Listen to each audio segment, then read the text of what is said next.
All right. Good afternoon. A school budget is more than an accounting statement. It is a statement about a district's values, priorities, and goals. And as we discuss the budget today, certainly I will share our goals, our aspirations, and our plans for next year.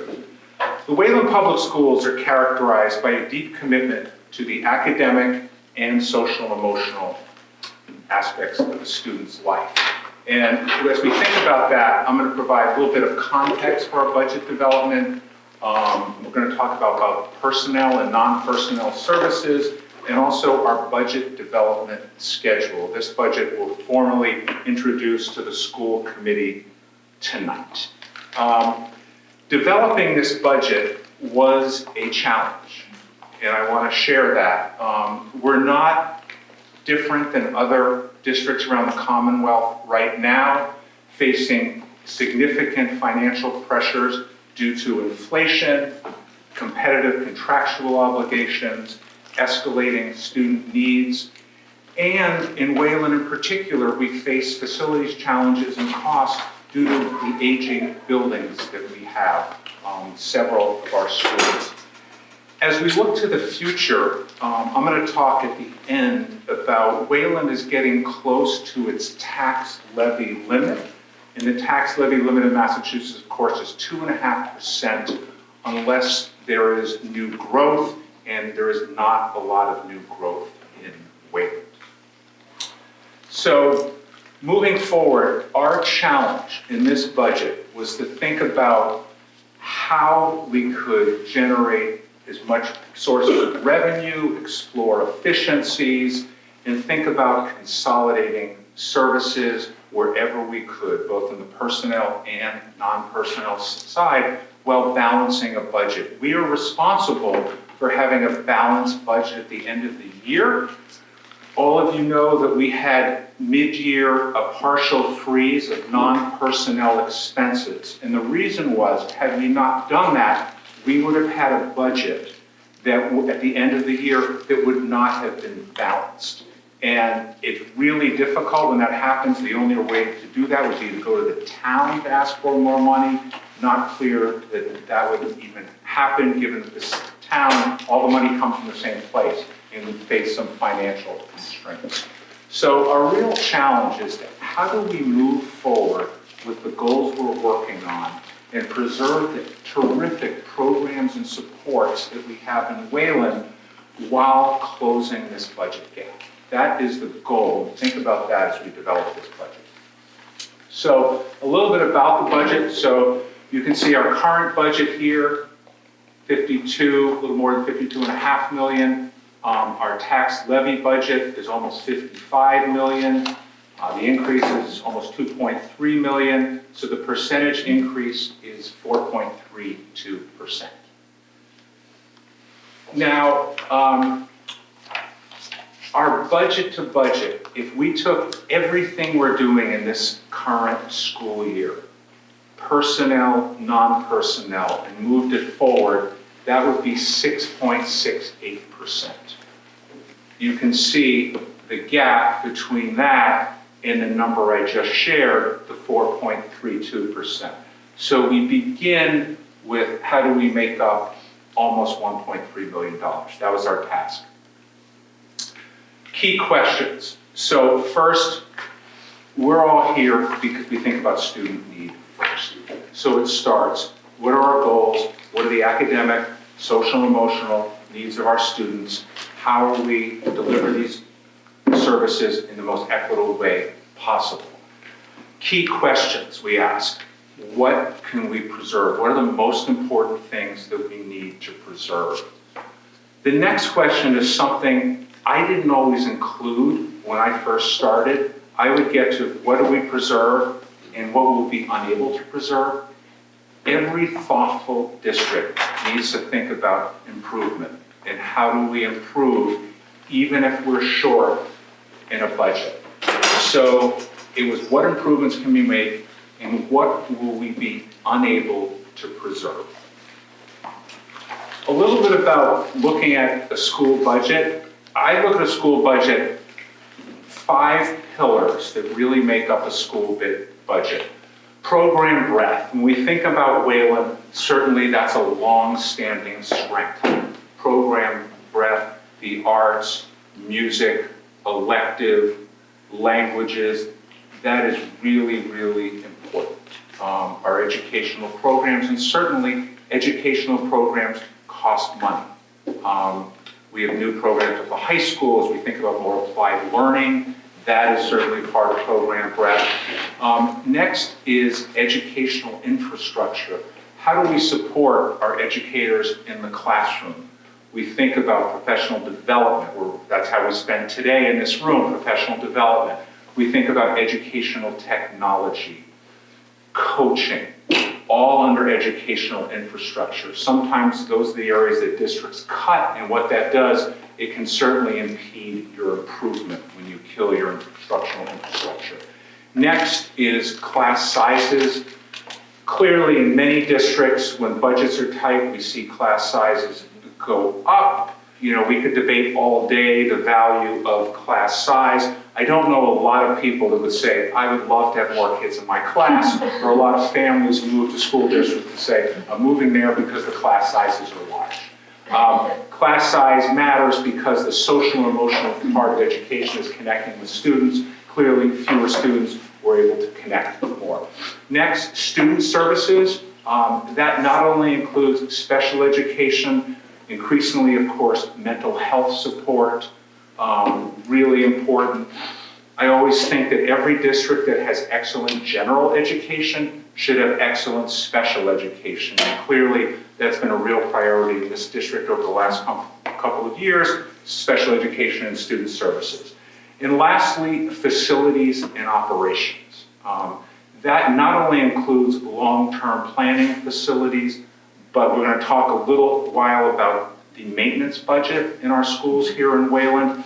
This is typically, and this is not the first district I've worked in, where there's so much emphasis on the other areas that facilities sometimes are not funded the way they should be. The challenge is it can come home to roost, and clearly one of the reasons we sometimes have hit budget shortfalls in the middle of the year because we have emergency facilities needs that exceed our facilities budget. So when looking at a budget, this is the framework I like to have, and as we think about, you know, what do we add, where do we consolidate, the pillars are the key. Next, I'm just going to run through, and I'm not going to read these, but all of you know, we have ambitious goals in academic achievement, belonging and equity, social and emotional learning and wellness. And last year we added 3 in student services, and community is not necessarily, it takes a lot of resources, but it's just important to name. Building trust in community, both internally and externally, is really, really important. And lastly, of course, the important operational goal that I just talked about. So next, what did we do? Given our goals, given what we want to do, the first thing we did was really thorough research, evaluation, and analysis. And this really looks at the pillars in an analytical way. What are enrollment next year? Particularly looking at our incoming kindergartners, and then what's the history of students staying in this district or moving along, most stay. Looking at class section data, thanks to Open Architect, I should be a commercial, that you can get a lot of data from Open Architects, we did a lot of work there. Looking at all our programs, all our supports, and in student services in particular, taking a look at caseloads, both counseling, student services, and lastly, district operations, taking a look at a district office. Obviously, we want as many resources as possible going to our schools. How can we consolidate? How can we be more efficient? So, how did we close? These are the highlights, and then I'll get into the specifics. How did we close the $1.3 billion gap? Number 1 is reducing staffing due to an enrollment decline. We'll talk a little bit more about that. Our kindergarten class in the coming year is the smallest class in at least a generation. And we'll talk about that when we get to elementary. And also restructuring consolidation of services and supports. Again, we'll talk more about that. These are just the big ideas. Next, is initially when we started the budget process in the middle of the year, we were projecting more students to be out of district. We now think we'll be able to have just even a handful of districts in a district this size, keeping students in district, given the cost of tuition and given the inflationary increase in out-of-district schools. I understand that they have to stay in business, really costly for districts. Just think about it, every cost that's more than 2.5% or 3% means it's escalating. And lastly, because this year we had an unanticipated number of students go out of districts and with services, we actually got more circuit breaker, which is high-cost special education aid. It comes the following year. So our challenge is this year, we get more next year. So what does our budget include? It includes a continuation of all our programs and electives, continued expansion of the special education programs as we move through the secondary level and think about programs that start at elementary and middle, moving to high school, and lastly, tuition-free full-day kindergarten. Wayland was a handful of districts this past year until this year that did not have it. We got some money from the town. This year, you know, we were able to put that in our budget, which is wonderful because clearly that's an equity issue. We don't have every family that can support full-day kindergarten. We know how valuable that is for our youngest students. And so let's talk about the elementary level. What I like to break down now is go level by level so people are really clear, because that's how we often think about school districts. So for the third straight year, enrollment is declining at the elementary level. Historically, those who've been here for a while, 200, we have classes, actually, we have a class of 249 in the Wayland Public Schools. Right now, I believe that's our 7th grade class is 249. Our incoming kindergarten class is 139. So think about that decline. That is very significant. And our enrollment is such today that you can be pretty accurate with kindergarten studying birth rate and studying how many students who are 4 usually enroll in the schools. So that is really significant. And what that means is that we don't need as many kindergarten sections as we've had in recent years. So that's a decline of 2 sections. And when you decline in kindergarten, it's not only a kindergarten teacher, it's an aide with it. And keep in mind, the kindergarten sections will be as low as they've ever been. They'll just be fewer, just because there are 139 students. You know, they'll still be really favorable.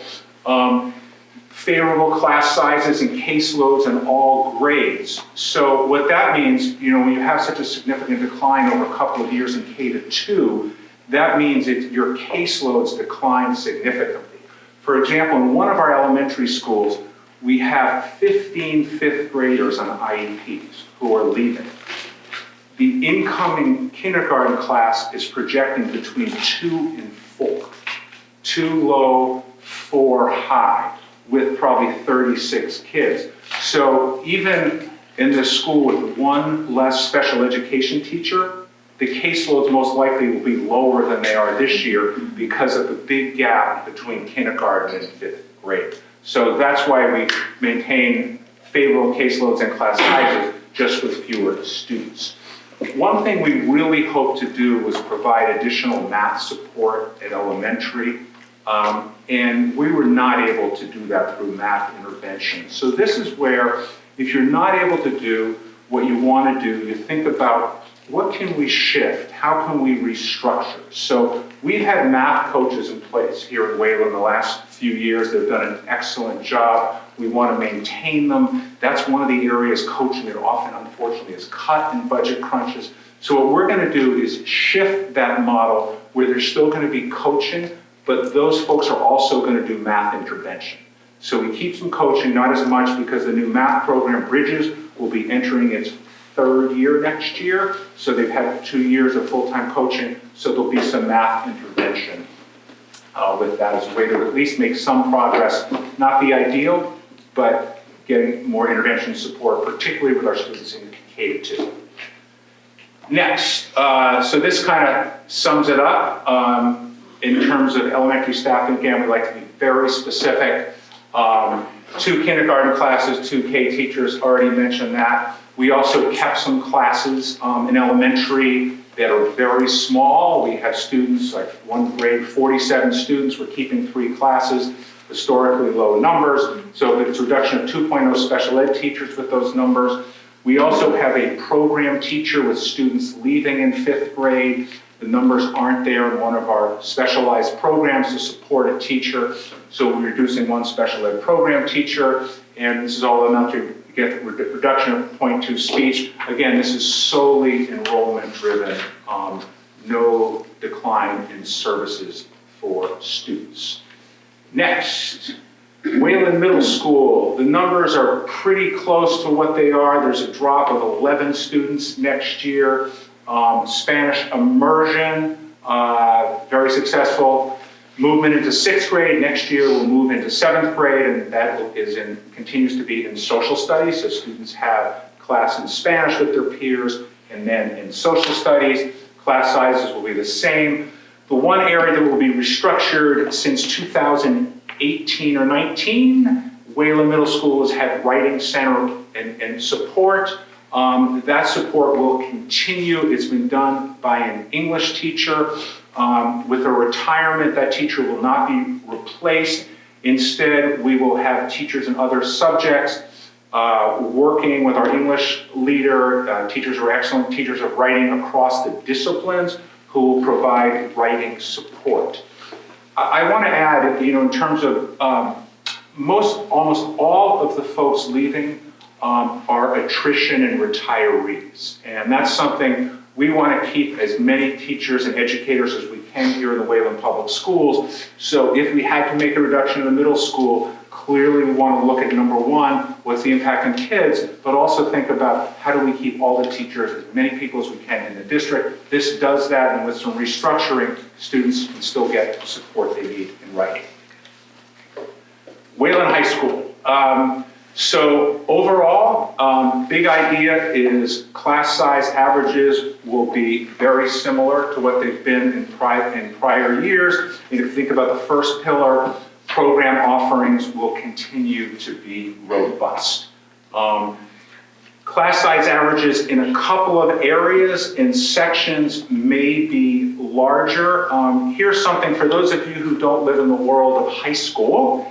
You never know sections in a high school until course registration. So March, April, you know much more about the impact of staffing. And then we'll know more about the impact on sections. And it can really vary year to year. Sometimes numbers align perfectly. Those of you who are department leaders know that. Other times they do not. And that's part of the analysis that the instructional leadership team will do later in the spring. The staffing of the Academic Resource Center. This year, for the first time, there was a teacher working full-time in that Academic Resource Center. Part of the restructuring will be that may not be able to happen next year. How do we get teachers and extra support in the Academic Resource Center, which provides such valuable support to our students? So in sum, most of these, again, just like the middle school, social studies, Academic Resource Center, and physics are all due to retirements. 0.5 physics teachers, a part-time physics teacher, that's almost impossible to find in general. So again, it depends on how the numbers work. We'll know more about that. And 1 special education teacher, again, this is caseload driven. We want to make sure that our high school has enough staff. And clearly in March and April, if we find that the numbers don't work, we will sit with Allison and her team to make sure that high school has the resources they need. Next, the Children's Way. Wayland is not a K-12 district, it is a pre-K-12 district. I got to spend 2 times last week on the floor with 3 to 4-year-olds. And I recommend it very much for those of you who miss spending time with children of that age. So, we are adding, remember I said before, we always look to improve, we have a serious need. Wayland, at TCW, of course, it's where our students go who are on IEPs.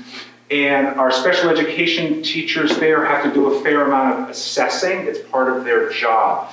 They are spending too much time out of the classroom and putting a lot of pressure on our teachers because of the assessment. So we're going to add a part-time assessment teacher at TCW, which will ensure that our educators are with our students more often. So, district.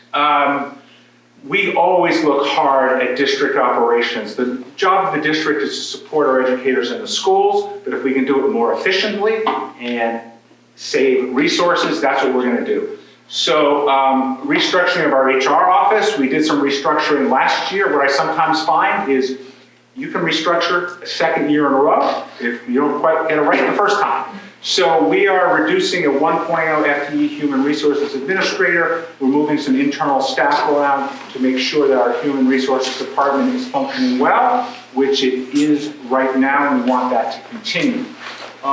Student services.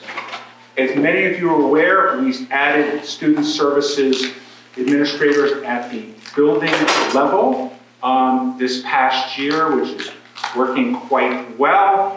And we wanted to go back to review the structure, and while some of these changes are not easy, we will be reducing 0.5 in student services leadership at the district level, the assistant director, which in recent years has focused on out-of-district placements. So part of the work will be working with Ronnie Kessler, our director, on restructuring the office, not completely as it was last year, but a bit to think about how do we serve our students out of district with our existing student services administrators. And lastly, data. There are many districts need strong data systems and personnel for a few reasons. Number one, and most importantly, is analyzing student data and thinking about how we can improve, and making sure that our educators and administrators have the right data to make strong decisions. We also have a tremendous amount of reporting we have to do to various agencies at these state and federal levels.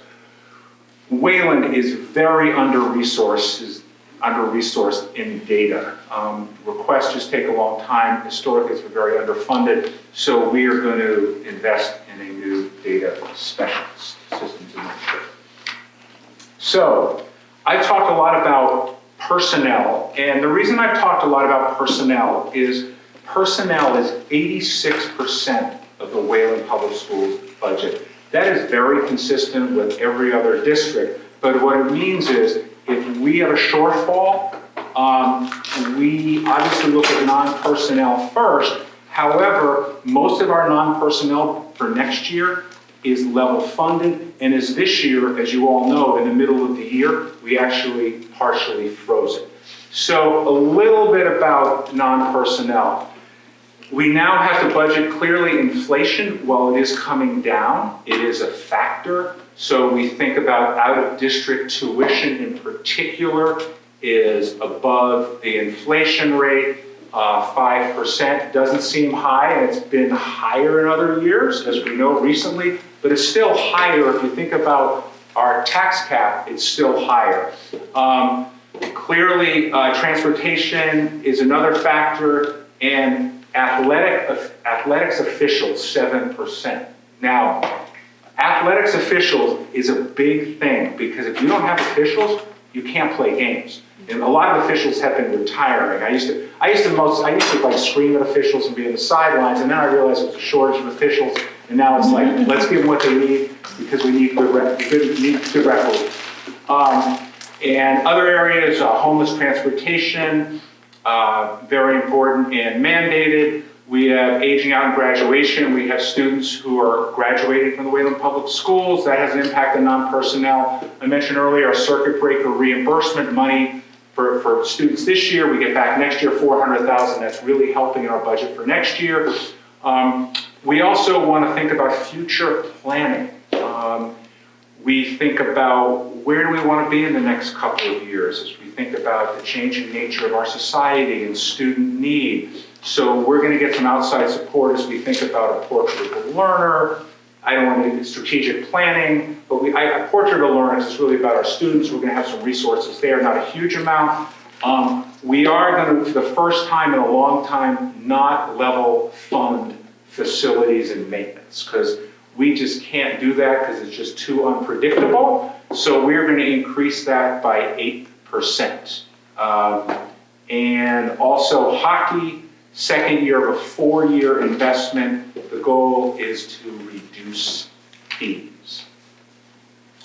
So with everything we just shared, personnel services less reduction, non-personnel supplies, our budget is 4.32%, and it's within the tax levy limit.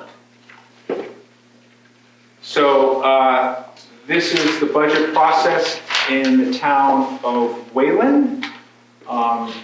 You can see where we are right now. Tonight, the school committee gets the budget presentation.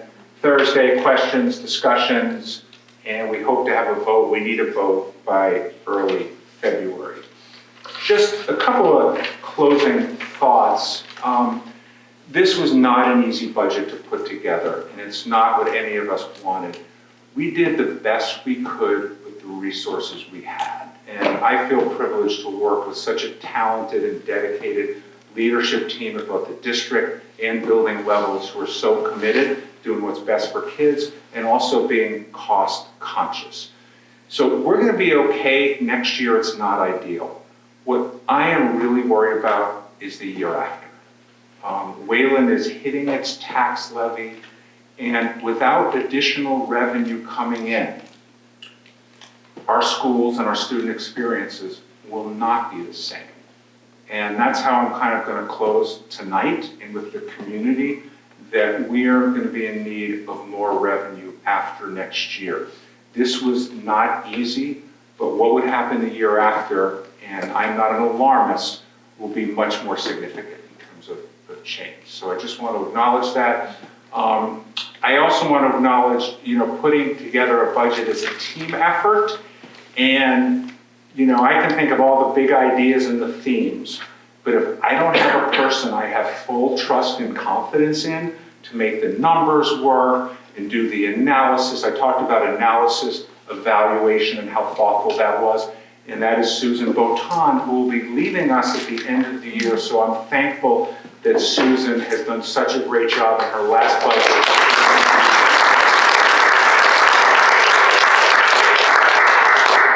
And so we'll clap now, and then we'll clap when this is approved by the school committee.